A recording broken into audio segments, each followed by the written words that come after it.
সুপ্রিয় চাকরি প্রত্যাশী বন্ধুরা, আপনাদের সবাইকে স্বাগতম জানাচ্ছি। আজকে আমরা আলোচনা করব বাংলাদেশ পানি উন্নয়ন বোর্ডের হিসাবরক্ষক পদে 28 ফেব্রুয়ারি 2026 তারিখে যে পরীক্ষা অনুষ্ঠিত হয়েছে তার সম্পূর্ণ প্রশ্ন ব্যাখ্যা সহ সমাধান নিয়ে।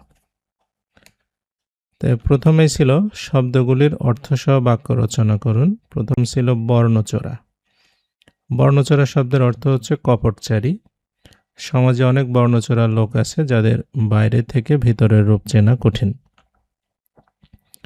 কান কাটা অর্থ হচ্ছে বেহায়া। লোকটা এতই কান কাটা যে চুরি করে ধরা খাওয়ার পরও আবার একই কাজ করেছে। 2 নম্বর বলছে সন্ধি বিচ্ছেদ করুন। প্রথমে ছিল বনৌষধি, এটা হবে বন যোগ ঔষধি, এবং বাগদান, এটা হবে বাক যোগ দান। এরপরে 3 নম্বর প্রশ্ন বলছে বাল্মীকি প্রতিভা নাটকের রচয়িতা কে? রবীন্দ্রনাথ ঠাকুর। বিলেতে 750 দিন এর রচয়িতা কে? মোহাম্মদ আব্দুল হাই। ক্রিয়াপদের মূল অংশকে কি বলে? ধাতু। দুর্জন লোক সর্বদা পরিত্যাজ্য, এটি কোন ধরনের বাক্য? এটা সরল বাক্য। ধূমকেতু পত্রিকা কত সালে প্রকাশিত হয় এবং এর সম্পাদক কে? ধূমকেতু পত্রিকা 1922 সালের 11 আগস্ট প্রকাশিত হয়। সম্পাদক ছিলেন কাজী নজরুল ইসলাম। এরপরে ছিল খাল খনন কর্মসূচি সম্পর্কে 10টি বাক্য লিখুন। তো এইটার পিডিএফ ফাইলটা আমাদের ভিডিওর কমেন্ট বক্সে থাকবে, সেখান থেকে আপনারা এটা নিয়ে নিতে পারবেন। এরপরে ইংলিশ। প্রথমে বলছে ট্রান্সলেট ইনটু ইংলিশ। এই কলমটি ভালো লিখে, this pen writes well. Bangladesh পানি উন্নয়ন বোর্ড ঢাকার গ্রিন রোডে অবস্থিত। Bangladesh water development board is located at Green Road in Dhaka. তারপর বলছে write 10 sentences about Bangladesh water development board. এইটাও আমাদের ভিডিওর কমেন্ট বক্সে পিডিএফ ফাইলে পেয়ে যাবেন। এরপরে বলছে write the meaning in English. প্রথমে ছিল লিবার্টি, এটার অর্থ হচ্ছে স্বাধীনতা। ট্রাফিক এর অর্থ হচ্ছে যানবাহন চলাচল। Fill in the gaps. প্রথমে ছিল I gave him a dollar payment, এটা হবে ডলার ইন পেমেন্ট। এরপর হচ্ছে he won victory over his rival, মানে সে তার প্রতিদ্বন্দ্বীদের সাথে জয়লাভ করেছে। এরপরে 9 নম্বর ছিল transformation. Transform the following sentences. প্রথমে বলছে পাক মি অফ ফ্লাওয়ার, মানে আমাকে একটা ফুল এনে দাও। চেঞ্জ ভয়েস চেঞ্জ, এটা হবে let a flower be plucked for me. He said please help the poor, এটা ন্যারেশন চেঞ্জ করতে হবে। He requested to help the poor. এরপরে নিম্নের প্রশ্নগুলোর উত্তর দিন। প্রথমে ছিল বাংলাদেশ ব্যাংকের বর্তমান গভর্নরের নাম কি? এটা হচ্ছে মোহাম্মদ মোস্তাকুর রহমান। বাংলাদেশের মন্ত্রী পরিষদের কত ভাগ সদস্য টেকনোক্র্যাট মন্ত্রী হতে পারেন? এটা হবে হচ্ছে 10 ভাগের 1 ভাগ। অনলাইনে মূল্য পরিশোধ করাকে কি বলে? ই পেমেন্ট। সুয়েজ খাল কোন দুটি সাগরকে যুক্ত করেছে? এটা হচ্ছে ভূমধ্যসাগর ও লোহিত সাগর। WWW এর পূর্ণরূপ কি? World wide web. পায়রা তাপবিদ্যুৎ কেন্দ্র কোন নদীর তীরে অবস্থিত? এটা আন্ধারমানিক নদীর তীরে অবস্থিত। আয়তনে পৃথিবীর সবচেয়ে ছোট দেশ কোনটি? Vatican city. বাংলাদেশের অর্থনৈতিক সমুদ্র সীমা কত? 200 নটিক্যাল মাইল। ব্লু ইকোনমি কোন বিষয়ের সাথে সংশ্লিষ্ট? এটা সমুদ্র অর্থনীতি বিষয়ক একটা শব্দ। সবচেয়ে কম বয়সে নোবেল পুরস্কার লাভ করেন কে? মালালা ইউসুফজাই।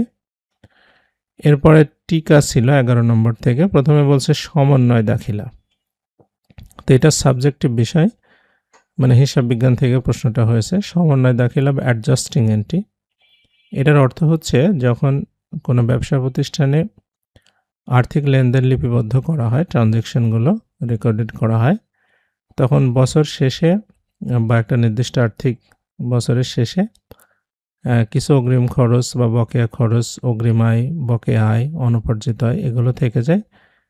এগুলোকে সমন্বয় করার জন্য নতুন করে যা বেদা করা হয় সেটার নামই হচ্ছে সমন্বয় দাখিলা। তারপরে বলছে মধ্যম আয়ের দেশের সুবিধা এবং অসুবিধা নিয়ে একটা টিকা লিখতে বলছে। এটা আমি বিস্তারিত আমার পিডিএফ ফাইলে লিখে দিয়েছি। এটা অনেক পরীক্ষায় আপনার রচনা আকারেও আসে। বিল ও ভাউচার, এটা কি জিনিস? বিল হলো কোনো সম্পাদিত কার্য বা মালামাল বা সরবরাহের অনুকূলে পাওনা অর্থের দাবি সমেত একটা দলিল।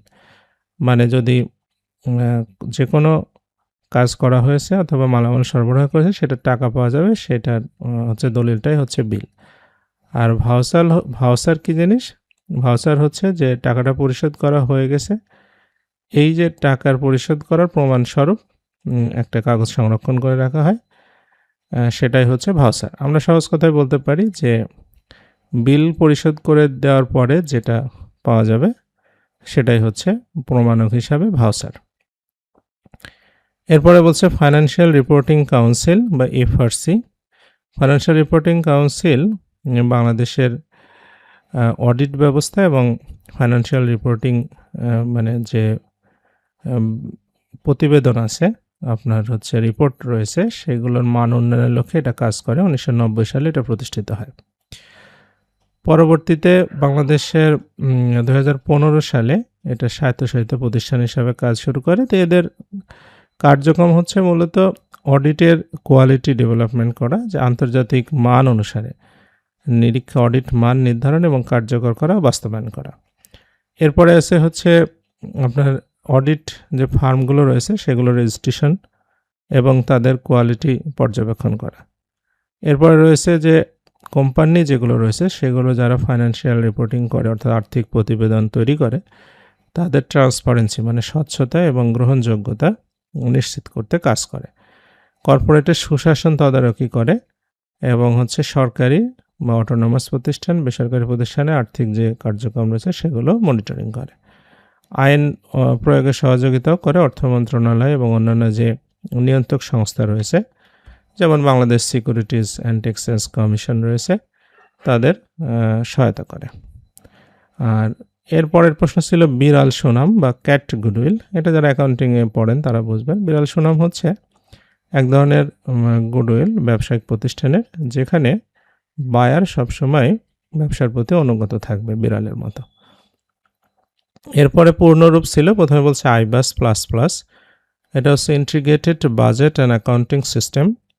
গ্যাপ হচ্ছে generally accepted accounting principles. TRIPS trade related aspects of intellectual property rights. ECNEC executive committee of national economic council এবং ERP এন্টারপ্রাইজ রিসোর্স প্ল্যানিং। তারা বলছে initial cost of two projects A and B is টাকা 56,125। Cash flows of this are as follows. মানে দুইটা project, একটা project A একটা project B, দুইটা প্রজেক্টে 56,125 টাকা করে ইনভেস্ট করতে হবে। তো সেখান থেকে টাকা পাওয়া যাবে 4 বছরে ফেরত আসবে। প্রজেক্ট এর বলছে প্রথম বছরে 16,000, পরের বছর 18,000, তারপরের বছরে 14,000 আর তারপরের বছরে 20,000। প্রজেক্ট বি এর ক্ষেত্রে প্রথম বছরে 22,000, পরের বছরে 20,000, তারপরের বছর 18,000, তারপরের বছরে 20,000। এখন আমরা কোন প্রজেক্টটা অ্যাকসেপ্ট করব মানে সেটার মানে বের করতে হবে এবং পেব্যাক পিরিয়ড বের করে সেটার উপর বেসিস করে আমাদেরকে ডিসিশন নিতে হবে। তো এখানে বলছে compute payback period of this projects and comment on which project will you accept. আচ্ছা, তো আমরা ক্যালকুলেশনটা করি। পেব্যাক পিরিয়ড বিষয়টা কি? পেব্যাক পিরিয়ডটা হচ্ছে যে কত বছরে আমার টাকাটা উঠে আসবে, মানে আমার মূল টাকা যেটা 56,125 টাকা, এটা আমি এই কোন প্রজেক্ট থেকে কত বছরে উঠে আসবে। যে প্রজেক্টে কম সময় লাগবে সেই প্রজেক্টে আমরা অ্যাকসেপ্ট করব। তা আমরা প্রজেক্ট এর কথায় আসি। দেখি যে প্রথম বছরে টাকা আসছে আপনার 16,000, পরের বছরে 18,000, তাহলে 16, 18, 34,000। তারপরে বছরে আপনার 14,000, 34 আর 14, 48,000। তারপরে বছরে 20,000 মানে 68,000। অর্থাৎ আমরা ইনভেস্ট করেছি 56,000। আমাদের 3 বছরের বেশি সময় লাগবে, কিন্তু 4 বছর সময় লাগবে না। আচ্ছা, দেখি কত সময় লাগবে। তো সেই ক্ষেত্রে আমরা যে কাজটা করতে পারি, প্রথমে আমরা 48,000 টাকা তো আমাদের উঠে আসছে 3 বছরে, তাহলে 3 বছর আমাদের নিতেই হবে। 3 প্লাস আর 56,125 টাকা আমরা ইনভেস্টমেন্ট, যার মধ্যে 48,000 উঠে আসছে, বাকি থাকলো যত টাকা। এই টাকাটাকে আমরা 4 নম্বর বছরে কত টাকা আসছে? 20,000 টাকা। অর্থাৎ 20,000 টাকা আসছে 1 বছর ধরে, আর এই বাকি টাকা উঠে আসতে কত সময় লাগবে সেটা দিয়ে ভাগ করলে আমরা পেয়ে যাব 3.406 ইয়ার্স। সেমভাবে আমরা পরের প্রজেক্টটা ক্যালকুলেশন করব। ইয়ার 1-এ 22,000, পরের বছরে 20 মানে 42,000, 3 নম্বর বছরে 18 মিলে 60,000। এখন এটা 2 বছরের বেশি সময় লাগবে, কিন্তু 3 বছর সম্পূর্ণ লাগবে না। এই প্রজেক্টের পেব্যাক পিরিয়ডটা হবে, যেহেতু 2 নম্বর বছরে আমাদের টাকা উঠে আসছে আপনার 42,000, 3 নম্বর বছরে গিয়ে আমাদের 56,000 থেকে 42,000 বাদ দিলে যত টাকা থাকে সেটাকে আমরা তৃতীয় বছর 18,000 টাকা মানে উঠে আসছে, সেটা দিয়ে ভাগ করলে আমরা পেয়ে যাব 2.785। তো এখন দেখা যাচ্ছে প্রজেক্ট বি যেটা, এইটা আপনার হচ্ছে মানে কম সময় লাগছে। যেহেতু কম সময় লাগছে, সুতরাং প্রজেক্ট বিকে আমরা অ্যাকসেপ্ট করব। আচ্ছা, এরপরে বলছেন নিচের প্রশ্নগুলোর সংক্ষেপে উত্তর দিন। বাংলাদেশে 2024-25 অর্থ বছরে মানুষের মাথাপিছু আয় কত ছিল? 2,769 মার্কিন ডলার। কুরিন সঞ্চিতির সমন্বয় দাখিলা কি? অনাদায়ী পাওনা হিসাব ডেবিট, অনাদায়ী পাওনা সঞ্চিতি হিসাব ক্রেডিট, বা কুরিন হিসাব ডেবিট, কুরিন সঞ্চিতি হিসাব ক্রেডিট। তারপরে বলছে বিক্রয় জাবেদার অপর নাম কি? বিক্রয় বই। জনি লিমিটেডের খতিয়ান হিসাবে একটি জের 750 টাকা ভুল পক্ষে কমানো হয়েছে। অন্য সব কিছু ঠিক থাকলে মানে রেওয়া মিলের দুই পাশে পার্থক্য কত হবে? আচ্ছা, এখানে দেখেন যে এক পাশে 750 টাকা কমায় দেওয়া মানে অন্য পাশে 750 টাকা কমবে, আর ভুলভাবে যত কমানো হয়েছে আরও 750 টাকা গরমিল হবে, অর্থাৎ 1500 টাকার গরমিল হবে। রেভিনিউ রিকগনিশন প্রিন্সিপাল বা রাজস্ব স্বীকৃতি নীতিটা কি?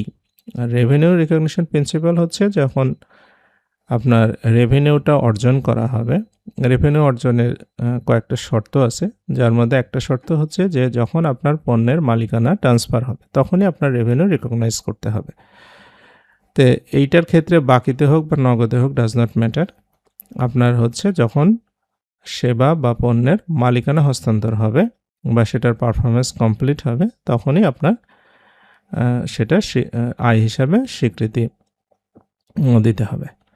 আচ্ছা, এরপরে আমরা চলে আসি মানে গণিতে। বলছে প্রথম ঝুড়িতে 156টি আম, দ্বিতীয় ঝুড়িতে 221টি ফল এবং তৃতীয় ঝুড়িতে 390টি লিচু আছে। সর্বাধিক কতজন বালকের মধ্যে সমানভাবে ভাগ করে দিলে ঝুড়িতে কোনো ফলই অবশিষ্ট থাকবে না? তো এইটা আমাদের 156, 221, 390 যদি আমরা গসাগু বের করি তাহলে আমরা সর্বাধিক বালক সংখ্যা পেয়ে যাব। তো প্রথমে আমরা এটা 13 দিয়ে ভাগ করব, 12, 17, 30 হবে। তো এর ভিতরে দেখা যাচ্ছে 12, 17 এবং 30, এর ভিতরে আপনার মানে কমন আছে 13ই শুধু, অর্থাৎ গসাগু হবে 13। তার মানে 13 জন বালকের মধ্যে এটা ভাগ করে দেওয়া যাবে। এরপরে 16 নম্বর প্রশ্ন বলছে একটি দ্রব্য 450 টাকায় বিক্রি করলে যা ক্ষতি হয় 990 টাকায় বিক্রি করলে তার দ্বিগুণ লাভ হয়। তাহলে 25% লাভ করতে হলে দ্রব্যটি কত টাকায় বিক্রি করতে হবে? তা আমরা মনে করি দ্রব্যটির হচ্ছে ক্রয় মূল্য ধরে নিলাম x টাকা। যেহেতু 450 টাকা বিক্রি করলে ক্ষতি হবে তাহলে x মাইনাস 450 হবে, আর 900 টাকায় বিক্রি করলে যেহেতু লাভ হবে তাহলে 900 মাইনাস x হবে। তো এই 900 মাইনাস x যে টাকাটা এটা হচ্ছে ক্ষতির দ্বিগুণ, তাহলে এটা 2x মাইনাস 900 আর এখানে 900 মাইনাস x অর্থাৎ 3x ইকুয়াল টু 1800, x এর মান হচ্ছে 600 টাকা। তাহলে এই প্রোডাক্টের ক্রয় মূল্য হচ্ছে 600 টাকা। তো এখন এই 600 টাকা ক্রয় মূল্যের উপরে আবার 25% লাভ ধরে বিক্রি করতে হবে। তাহলে 600 টাকার 25% লাভ হবে আপনার 150 টাকা, তাহলে এই 750 টাকা হবে হচ্ছে বিক্রয় মূল্য। আচ্ছা, এরপরে বলছে নিম্নবর্ণিত লেনদেনের মাধ্যমে জাবেদা তৈরি করুন। প্রথমে বলছে ক প্রকল্প বাস্তবায়নের জন্য সরকার হতে 40 কোটি টাকা পাওয়া গেছে। তারপরে বলছে পত্রিকায় বিজ্ঞাপন বাবদ 4 লক্ষ টাকা পরিশোধ করা হয়েছে। পানি উন্নয়ন বোর্ড কর্মচারীদের বেতন বিল হতে জিপিএফ এ 7 লক্ষ টাকা কর্তন করা হয়েছে, 3 লক্ষ টাকা পরিশোধ করা হয়েছে। তাই প্রথমে আমরা ব্যাংক হিসাব ডেবিট 1 নম্বরের জন্য, আর প্রকল্প তহবিল যেটা সেটা আমাদের দায়, এটা ক্রেডিট 40 কোটি টাকা।